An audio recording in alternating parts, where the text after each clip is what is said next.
প্রিয় দর্শক, আপনারা কেমন আছেন? আশা করা যায় আপনারা সকলেই ভালো আছেন, আল্লাহ তাআলার অশেষ রহমতে। তো আপনারা স্ক্রিনের মধ্যে দেখতে পাচ্ছেন বন্ধুরা, একটি ফল গাছ। তো আপনারা আমাকে জানাবেন যে বন্ধুরা, আপনারা এই ফল গাছগুলো দেখে চিনেছেন কিনা। তো এই ফল গাছটি একজন কৃষক ভাই তিনি বাড়ির আঙিনায় রোপণ করেছে, বাড়ির পেছনে।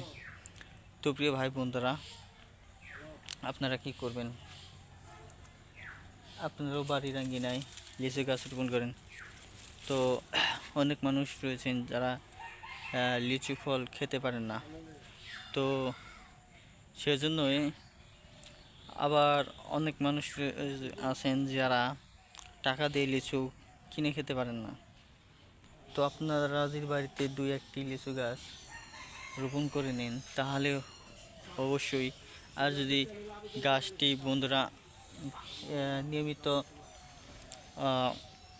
বেড়ে ওঠে তাহলে সেই গাছ থেকে আপনারা কি করতে পারবেন, নিয়মিত লিচুর সময় নিয়মিত লিচু খেতে পারবেন, বা বন্ধুরা বাজারেও বিক্রি করতে পারবেন। ধন্যবাদ আপনাদেরকে।